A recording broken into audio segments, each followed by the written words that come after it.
Hello, everyone. Welcome to MGFA's Wellness Webinars. Today, we're going to be hearing from Amy Niles at the PAN Foundation, and we are going to learn about medical, financial assistance, and relevant legislation. Amy Niles is a knowledgeable healthcare executive with a passion for growing sustainable health organizations, advocating for patients, and building strategic partnerships to address public health needs. As PAN's Chief Advocacy and Engagement Officer, she leads the organization's relationships and partnerships with the patient advocacy and healthcare provider communities while overseeing public policy and advocacy initiatives. She developed the framework for PAN's National Advocacy Platform in 2013 and has been leading the initiative ever since. Amy believes that no one with a serious illness should have to worry about how to access and afford treatment. She is motivated every day by the knowledge that she is working to fill the gaps in the nation's healthcare system to support vulnerable populations, one person at a time. I forgot to introduce myself. So I am Dove 11, and I am the Senior National Director for Education and Patient Programming. And we just want to thank our sponsors who sponsor this program. Our national presenting sponsors are Alexion, argenx, and UCB, and our national sponsors are Horizon and Advanced Neuroscience. So now I'm going to stop sharing, and I'm going to let Amy share her screen and go ahead with the presentation.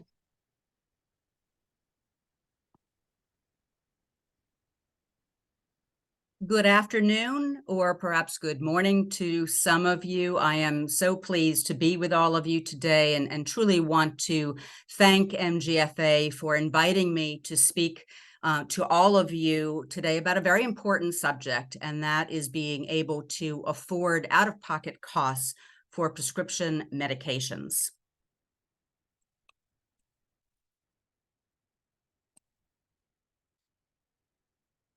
Just bear with me 1 minute. I'm going to stop sharing and restart.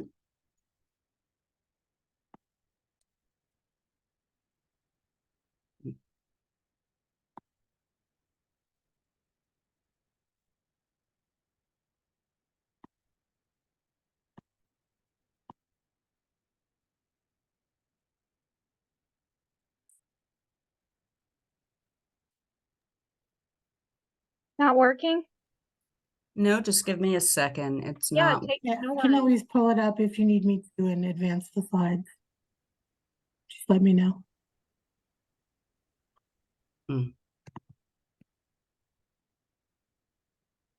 Okay, just give me 1 minute. Sure.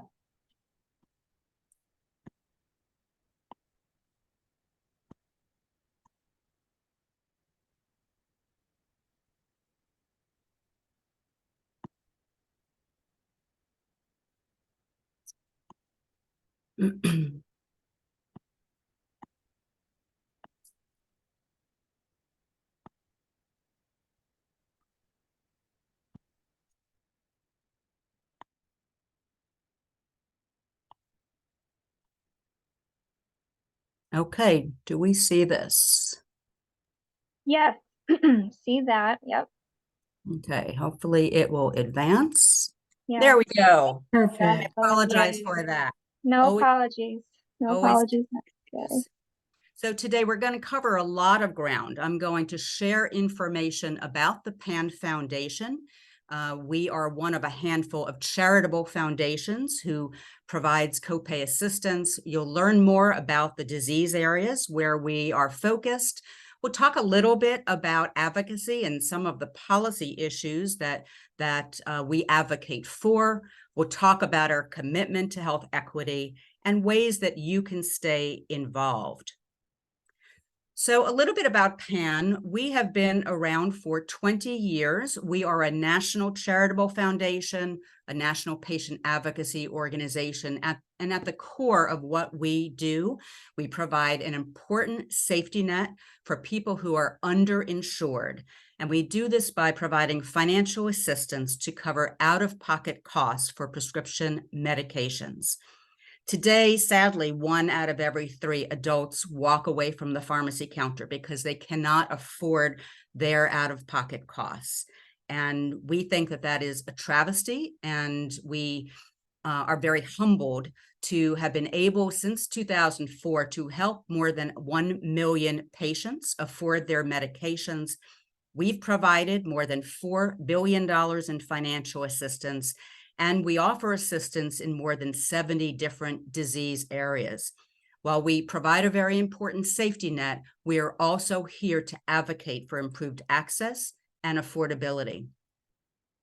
Where do our patients come from? Who do we serve? Well, we serve and provide grants to patients in literally every single state in this nation, including our territories. And you can see some of the states here where we're very busy, Florida, Texas, and California being 3 of those states. Our reach is large, and we're very proud of that, because at the end of the day, we're here to help as many people as possible. So in 2022, last year, we offered more than $325 million in assistance. We provided more than 169,000 grants to individuals. And if you look at the bottom, we referred 23,000 patients to what we call our alliance partners. And we're very proud that MGFA is one of our alliance partners. The role of our alliance partners is to fill in where we simply cannot do this work. We're here to provide financial assistance, but where MGFA fits in is providing the needed education and support to the patients who we refer to them, because we know that together we can better holistically meet patients' needs. So all-time impact, just to run through a few statistics on this slide, I always stop and look at this first number. Since our inception, 4.5 million calls that we have answered through our contact center.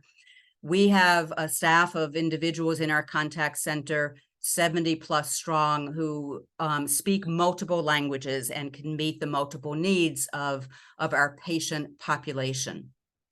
We know that the financial assistance that we provide makes a difference between someone being able to start or adhere to their treatment. And so we see, every time we survey our patients, we see vast differences between what it looked like for them before they started their grant with us. They often skipped their medicines or simply just could not start their medication. But with a grant and with financial assistance, they are better able to adhere to their treatment. And the numbers on this slide show what I'm talking about. It makes a difference. And at the end of the day, we know the patients that we serve are living with chronic conditions. Many of the patients are seriously ill, and they need access to the medications that their healthcare providers have prescribed. So at PAN, we provide 3 types of funding to patients. The first, which is by far the largest bucket, is providing financial assistance to cover copays, deductibles, and coinsurance relating to medications.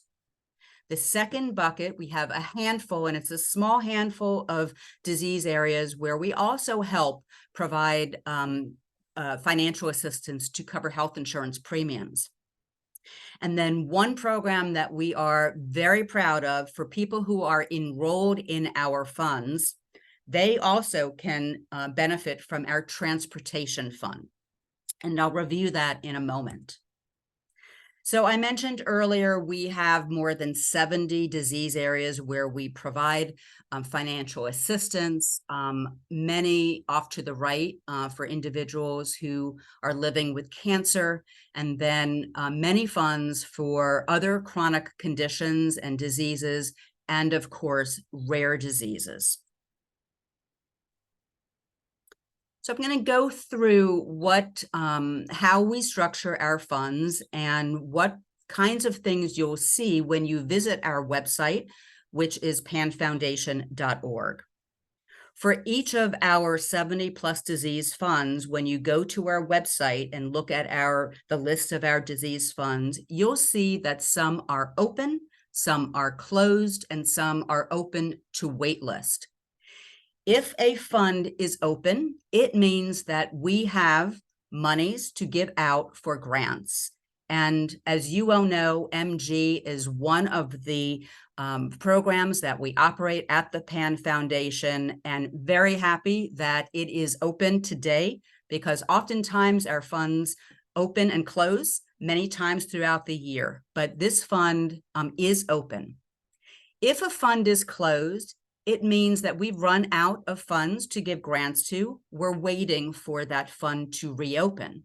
And when the fund is closed, we encourage individuals to add their names to our wait list.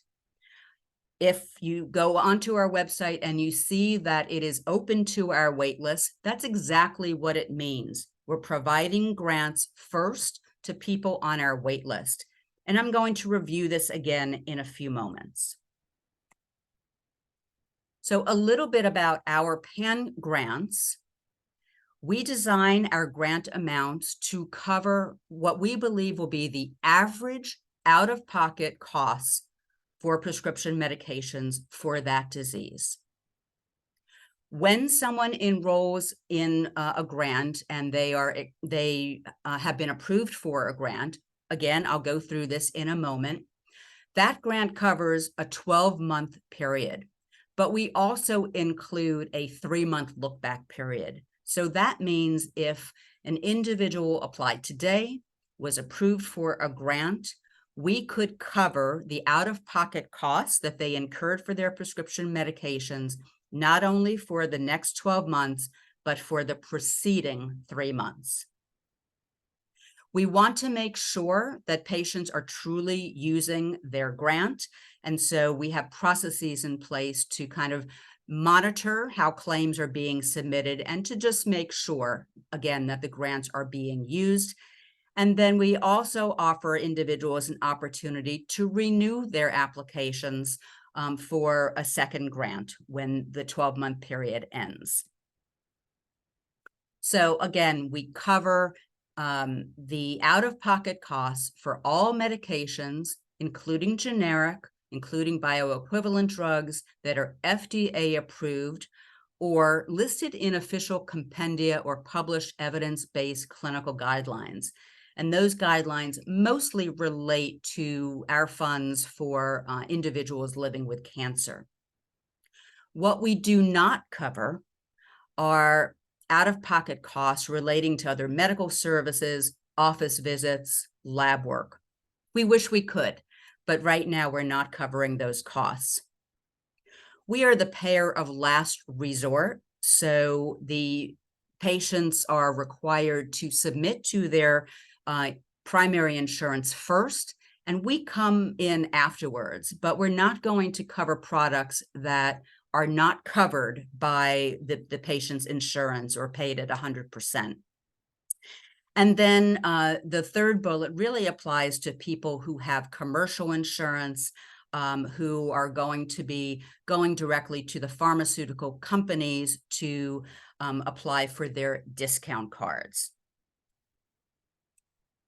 So let's turn to our program that covers out-of-pocket costs for prescription medications for individuals with MG. Our funding amount is $9,100 per year. Again, that is the average amount that we have determined patients will need over a 12-month period.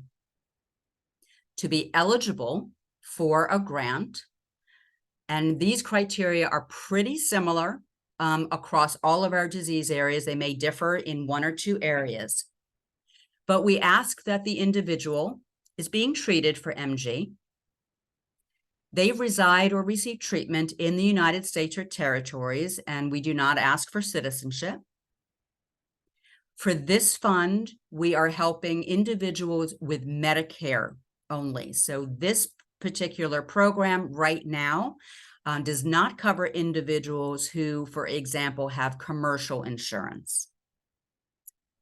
The individual has been prescribed a medication that's covered on our list of covered medications. And on our website for all of our disease funds, we list out our formulary or our list of covered medications. We are very transparent that way. And likely, because we cover all FDA approved medications, you'll find the medication on that list. And then our final eligibility criteria is that someone has income that falls at or below 400% of the federal poverty level.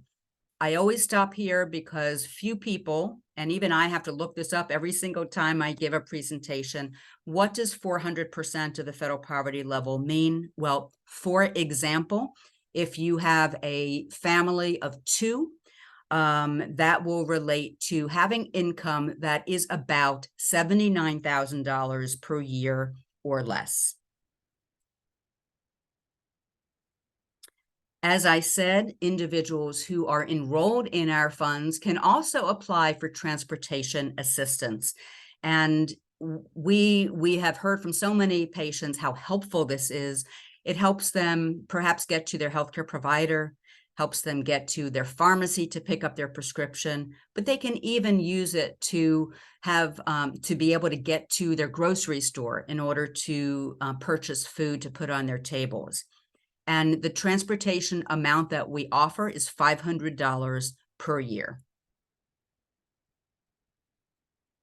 So I'm going to walk through the easy steps to apply. We have at the PAN Foundation purposely designed our process to be easy. We know that there are way too many barriers in this healthcare system for patients, so we really try to make it easy and enable anyone to know if they are approved or not, literally within minutes. So really the first thing that we ask one to do is visit our website. You can set up your own portal account very easily. And we have a contact center, 866-316-7263, Monday through Friday. And, you know, many people are not comfortable with the internet, and that is perfectly fine. We are there to help you. But the first thing is to really check if the particular disease fund or program is open and can give out grants. The second step is really to verify that you meet the eligibility criteria. So for MG, do you meet the criteria that we just reviewed a few moments ago? What we've done on our homepage is have a tool there that is very easy to use. So when you go to panfoundation.org, right there on the homepage, you can start this eligibility process to see if you meet the criteria for a grant. We'll ask you for some information. As you proceed through the process, we'll need some basic demographic information from you, your diagnosis, the medication that you need assistance for. We'll ask about your insurance coverage. And again, for MG, we require Medicare insurance. We'll ask you about your household income and the physician information, who your healthcare provider is, and their contact information. And so very shortly after you fill out and answer all those questions, you can submit your application. And again, through our website, very easy, or you can call one of our specialists in our call center Monday through Friday. Once we receive your application, we will review it, and truly a decision is made instantly. Once approved, you will have what we call our own PAN ID. It's like an insurance card. You'll get an ID number that you can take immediately to the pharmacy counter and use. And you will get your physical card in the mail a couple of weeks later. If it's not approved, there'll be a reason why you're not approved. Perhaps you didn't meet one of the eligibility criteria.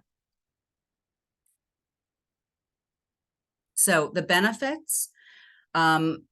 For all of our applicants, I mentioned that we really don't ask for any documentation, and that is true also for household income.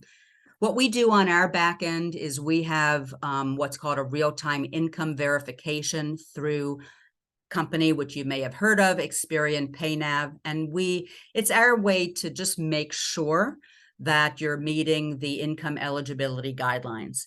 The overwhelming majority of patients do, and we don't need to follow up. If we do need to follow up, we will likely need to ask for additional documentation from you, but that is the rare instance. Once you receive the grant, all of that funding is available to you, and you'll be submitting claims to us as you incur expenses. I'll review that in a moment as well. The process is very quick, as I mentioned before, and we receive very high ratings from all of our patients because, they come to us looking for financial assistance, and we're able to meet their needs very, very quickly. So there are 3 ways to submit expenses to PAN. I'm really going to focus on the last one, but just know that for pharmacy staff and for healthcare providers, many of our referrals for grants come directly from healthcare providers. So we have separate portals that we've set up for them. They can apply on behalf of patients. And in addition, they can submit claims to us that we can pay electronically, which is really terrific. For patients, we also have a process where you can submit what we call direct member reimbursement forms to us. And all this is explained on our website. Once we receive those forms, we typically will send a check to our patients within about 10 business days or 2 weeks. So I just want to review quickly. We have a number of great tools that can be used by patients and providers. One is how to submit our claims and reimbursements, how to apply and manage your grants. So if a patient sets up their own portal account, and they can do this easily at our website, they can manage their grant and they can see how it's being used, how much money is left at any point in time. I mentioned this is our eligibility tool that sits on our homepage, and that's where one can start the application process. And then one of the areas on our website, you'll see this right on our homepage, is simply find a disease fund, and we list all of our programs alphabetically. And of course, you'll find MG under M. We've already talked about PAN portals, so I will quickly move to the next slide, which really talks about, well, what happens when a fund closes? And remember, when a fund closes, that means that on that particular day, we don't have additional funding to provide grants, and we encourage people to sign up for our wait list. So we'll ask for some basic information, not as much information as we would if you were actually going through the grant application process. You'll get an email confirming that you have been added to our wait list after you've submitted. You'll get an email when the wait list opens. So what this means is that when we get additional funding in from generous donors that enables us to provide grants, we're going to open it up first to people on our wait list. And those individuals have 48 hours to apply before we open up grants to the general public. So I just wanted to go over those basic steps because it's important. And I think lots of people may get discouraged if they see a fund is closed and not bother to add their name to the wait list, but that step is very important. And just also want to say that if we can't provide funding, we do our best to refer you to other organizations or companies that might be able to offer assistance to you. One of the great programs that we launched probably around 4 years ago now is a web app called Fund Finder. I mentioned at the start of this webinar that we are one of a handful of charitable foundations that are in the business of providing support for medication copays. There are actually 9 national organizations that offer copay assistance, and collectively, we have more than 200 plus assistance programs. It is quite difficult, as you can imagine, as a patient or as a provider or as someone in a call center to really know where to turn for financial assistance. So what we did 4 years ago is create Fund Finder as a web app. We have brought together all of the information about these 9 organizations, listing out all of the programs that they operate. And one can register for Fund Finder very easily at fundfinder.org. Now, why is this important? I will use MG as an example. Right now, we are the only foundation that provides copay support for individuals living with MG. Let's say that you registered for Fund Finder and you expressed interest in MG. And let's just say, for argument's sake, that today at PAN, the MG fund was closed, but tomorrow we opened. If you had registered for Fund Finder and had expressed interest in following MG tomorrow, you would get an email or text alert letting you know that the fund is now open, and that would prompt you to get in touch with us either online or through our call center very quickly.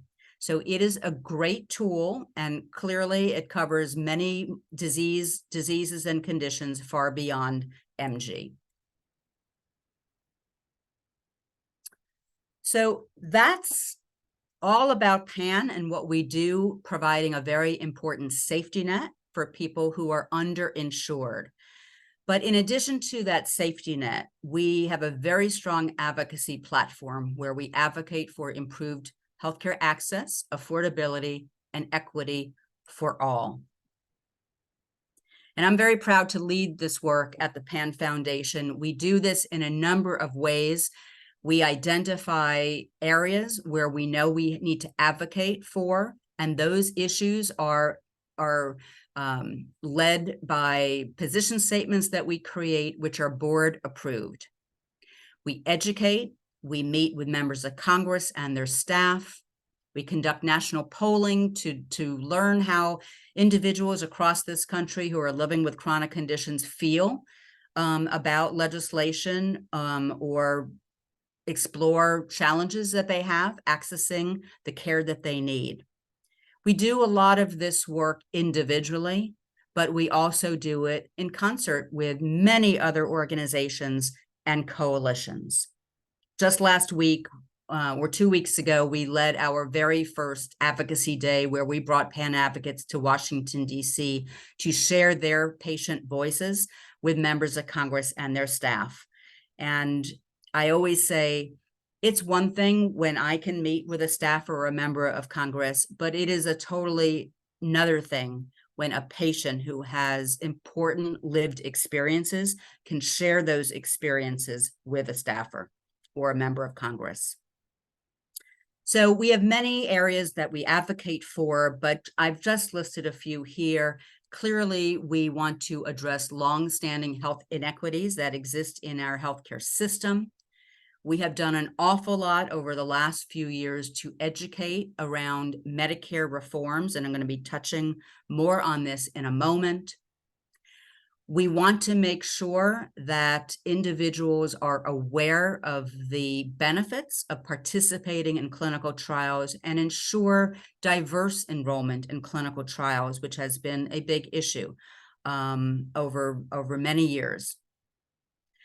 There are a growing number of policies and programs that are being put in place by health plans, prompted by the pharmacy benefit managers that for mostly the commercially insured are truly impeding access to care.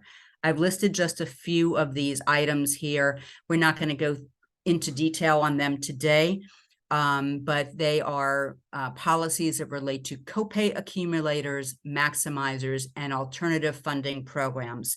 And just generally speaking, what these programs are doing is preventing access to needed specialty medications for patients. Telehealth has been one area that we've advocated for. We want to make sure that the flexibilities that were put in place for Medicare beneficiaries during the pandemic are made permanent. We believe there's great value in telehealth. We have long promoted a federal program called the Low Income Subsidy Program, also known as Extra Help. And we also believe that the Medicare program should cover dental, vision, and hearing coverage. I think it's a travesty that the program does not include these vital services, and they're expensive. What we have done over the last couple of years is developed what we call a Medicare Reforms Educational Hub at our website. What I'm going to review in a moment is that there were a number of Medicare reforms passed last year as part of the Inflation Reduction Act. And so this hub provides one central place where one can go to learn about these Medicare reforms. But I just mentioned the programs that are being put in place by health plans that are preventing access to care, primarily for those who have commercial insurance. Here too, we've created an education hub about these programs. So let's turn a little bit to the Medicare Part D reforms. In August of 2022, when the Inflation Reduction Act, that meant 6 Medicare reforms were put into law. 2 of them have already been implemented as of January 1st of this year. And that is ensuring that vaccines in the Medicare program come without any copays. The example I always like to use is the shingles vaccine, which historically have had fairly high copays relating to the 2 shots that are needed. But all of that was taken away with this law as of January 1st. Another very important reform that went into effect January 1st was limiting insulin copays to $35 a month. Very important reform for the millions of individuals who need their insulin. In just a matter of a couple of months, 2 more reforms are going to go into effect.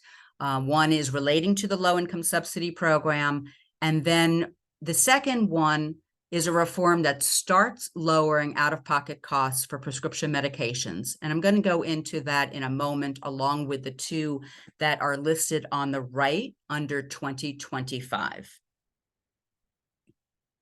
So just a little bit about the Extra Help program. This is a program that covers out-of-pocket costs for prescription medications for people who have very low income. It is not a program that many people know about, so anytime I have an opportunity to educate around this program, I do. It is a program that's operated through the Social Security Administration. Right now, there are 2 programs within the Extra Help program. If you look at the middle of this slide, there's a full or partial program. The full benefits program is for people who currently have income up to 135% of the federal poverty level. That is about $27,000 for a family of 2. The partial benefit is for people who fall between 135 and 150% of the federal poverty level.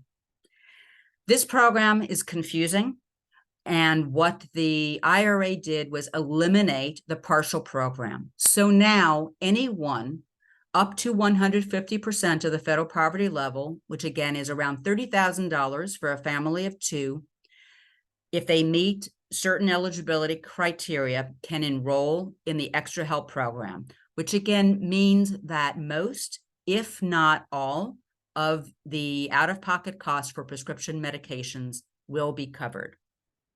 This reform, when it goes into effect in a few months, will help, it's estimated, at least 400,000 more people on Medicare. I know this slide is very confusing, but I'm going to walk through it, I think, to really simplify this for you.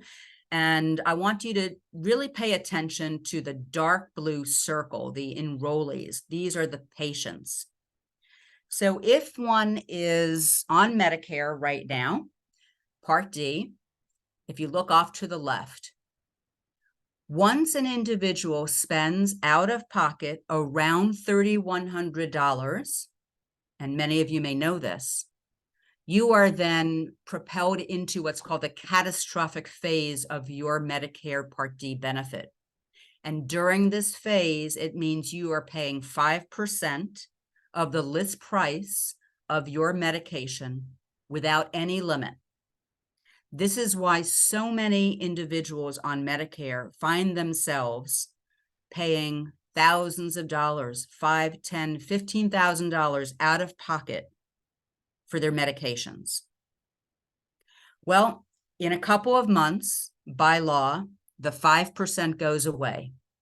So now, once a patient spends, it's going to be around $3,250, that will be their cap. They won't have that 5% of the drug price to pay anymore. The $3,250 will be their limit. But the real benefit comes in 2025, when there will be a cap in the Medicare Part D program of $2,000. So someone on Medicare Part D will not pay any more than $2,000 for their prescription medications. We know that for people who are living with serious illness, have been affording or trying to afford very expensive medications, this cap is a welcome reform. We also know that $2,000 is still a lot of money for a lot of people, and we have heard that from many, many patients. In addition to that cap taking place in 2025, there is another reform that requires healthcare plans to offer the opportunity for someone to opt in to what we call smooth out their costs throughout the year. So people on Medicare know very well that when January rolls around, they're faced with deductibles resetting, and they're often faced with very high costs. Well, now, if you opt into this program, and that's very key because it is voluntary, your costs can be smoothed out over the remaining months of the year. The benefit to a patient is the greatest when they will opt in at the beginning of the year, because they'll have 12 months to smooth out those costs. So while we at PAN have called this reform smoothing, the Medicare program, CMS, is calling it the Medicare Prescription Payment Plan. There's going to be a whole lot more guidance issued by CMS about how this program will actually work, and we're going to make sure we're doing all we can at PAN to educate the community around these reforms. So just in closing, I mentioned that $2,000 is still a lot of money. We did a poll of patients about a year ago, and yeah, they said it's still a lot of money to afford. And the individuals who told us, you know, it's going to be really hard to manage this are those living with chronic conditions, people with lower income, and Black adults and Hispanic adults. You see the percentages here. We're very, very concerned about being able to afford this amount of money. We went further and did actual research with a company called Avalier Health to just validate that, you know, again, this reform is a step in the right direction, but they validated that we're still going to have millions of people who have spending levels up to $2,000. And for these people, we know that assistance provided by charitable foundations will continue to be really important for them. So just a quick comment on our health equity commitment. As you read here, we believe everyone deserves equitable access to affordable healthcare, regardless of who they are. And how are we achieving this? This is a journey. This is not something any of us achieves overnight, but we are committed to taking the steps we need to do our share in ensuring that we are committed to health equity. And we do that by making sure our financial assistance is provided to patients who need it the most. We're doing that by partnering with organizations that, like us, are working towards health equity and advocating for policies that promote health equity, such as ensuring diversity in clinical trials. So here's are just a few ways that we are currently working in the health equity space. Drawing your attention to the third and fourth bullets, we're working hard to partner with the right organizations to make sure that we're reaching the right populations. So organizations like the National Rural Health Association is very important to us because we know access to care is such a critical issue for people living in rural America. So finally, in closing, I encourage all of you to connect with us on social media. We provide a lot of information through our social media platforms. Other ways to stay connected, and you see the QR code here, and I believe these slides may be made available to you after the webinar. But you can learn about our programs, learn all that we're doing to improve access to care. And importantly, stay connected with all the advocacy work that we are doing. There's a lot of work to be done with members of Congress. And, sometimes it's hard to get things moving. But I always say advocacy is not something, or policy change is not something that happens overnight. It's a very, very long process, and each of us has a role to play. So just a few last words in terms of contacts and resources. Our website is panfoundation.org. FundFinder is a tool that I encourage you to register for, fundfinder.org. And our toll-free number is 866-316-7263. If any of you have any questions or suggestions, I am happy to hear from you. Feel free to email me, feel free to call me, and look forward to those conversations. And with that, I think I will turn it back over to Meredith and Dova. Thank you, Amy. It is so amazing that the fund is open for the MG patients, because we get calls. I see that the person that answers the phone is on the call today, and she could tell you we get calls every week, if not more, asking about assistance. So this is amazing, and it's I'm sure the patients are extremely grateful. So let me run through some of these questions that we have. Before I get to some of these questions, I wanted to ask, how does the PAN Foundation raise money for the grants? That is a great question, and it's one that I always receive. We receive funding from multiple sources. One are private foundations like pharmaceutical companies, family foundations, other kinds of community foundations, and we have a large number of individual donors. When it comes to our specific copay assistance funds, the overwhelming majority of that funding comes from the pharmaceutical companies. Now, when they give to PAN, and this is very similar to how other charities work, they're not contributing to their specific product or drug. They're contributing to the MG fund. And it doesn't matter when a patient comes to us, what drug they are requiring assistance for, if it's on our formulary and they meet the eligibility criteria, we give that assistance. We're very grateful to our generous donors to enable us to give out grants and keep funds open like this. Yes, that is amazing.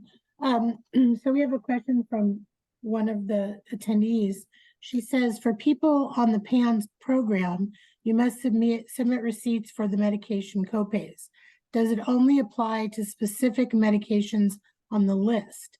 And what if you have multiple diseases? How would that work?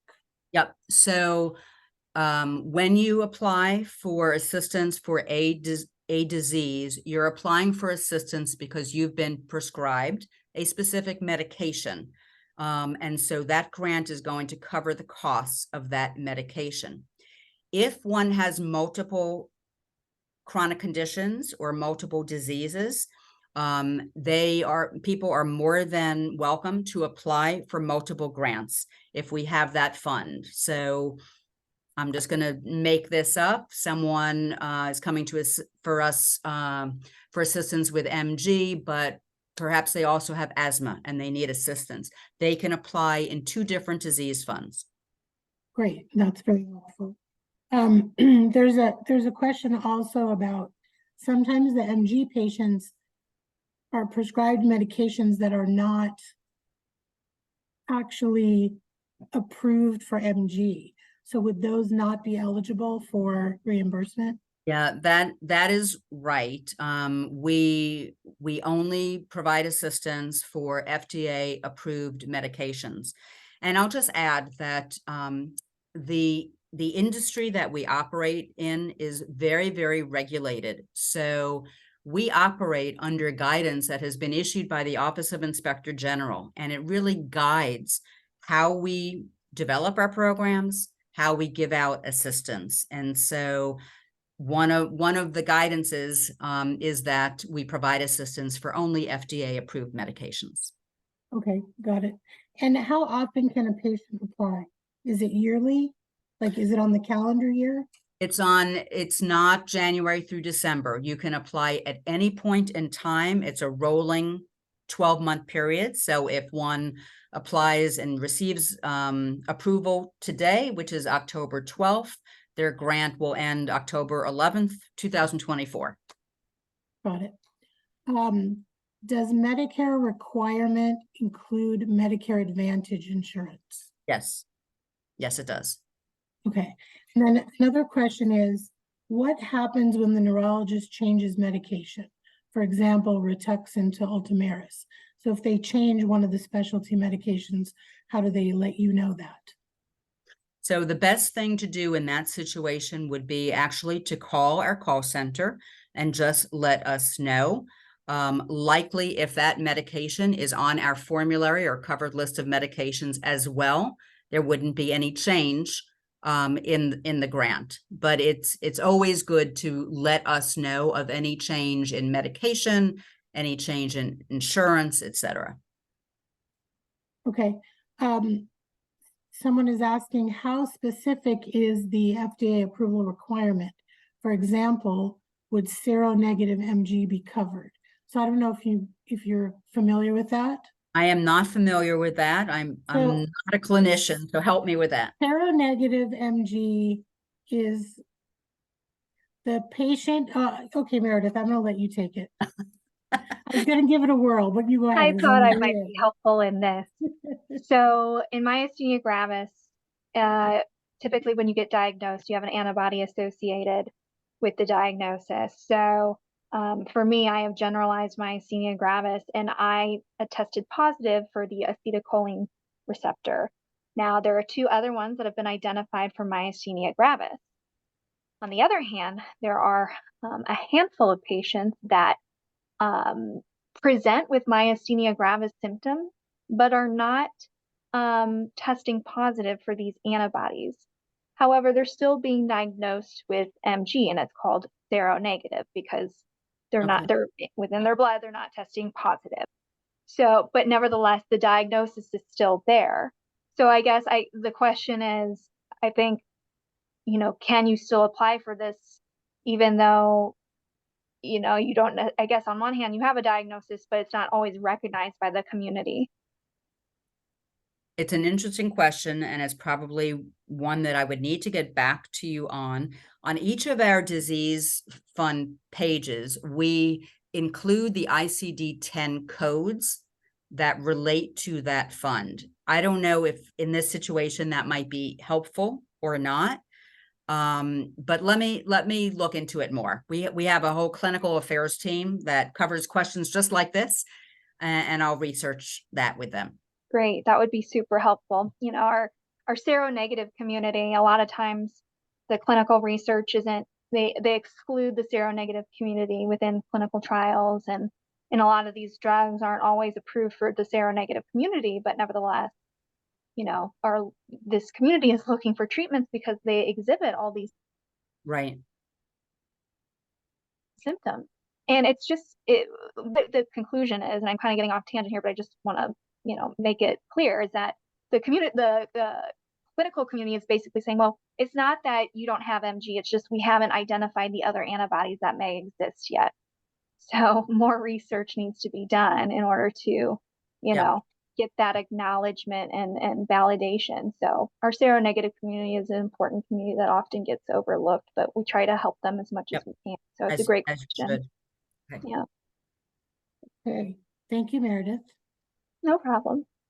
Our next question is, there's a lot of questions for the financial assistance eligibility. Do you have to qualify for all of them, or do you just qualify for a certain number? Another great question. You do have to qualify for all of the eligibility criteria.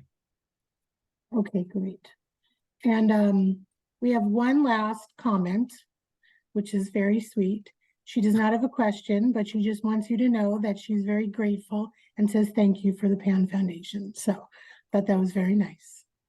That is very nice. I always get goosebumps when I hear comments like that. I mean, this is why I go to work every day. You know, I mean, the policy work is really important, but when I hear comments like that, I know we're making a difference. I know we're making a difference. We're enabling so many people to start and stay on treatment. And that's so important. We want our patients to lead the best quality lives they can. So thank you for that comment. Thank you. So thank you, Amy, so much. And like we said, we will be posting this on our YouTube channel so everyone can see it, and those that didn't attend can see it. And we look forward to talking with you in the future. Great. Thanks so much for this opportunity. Really appreciate it. Thank you so much, Thank Amy. you. Appreciate your expertise and guidance on this. So thanks so much. Thank you. Bye, everybody. Take care. Bye-bye. Bye-bye.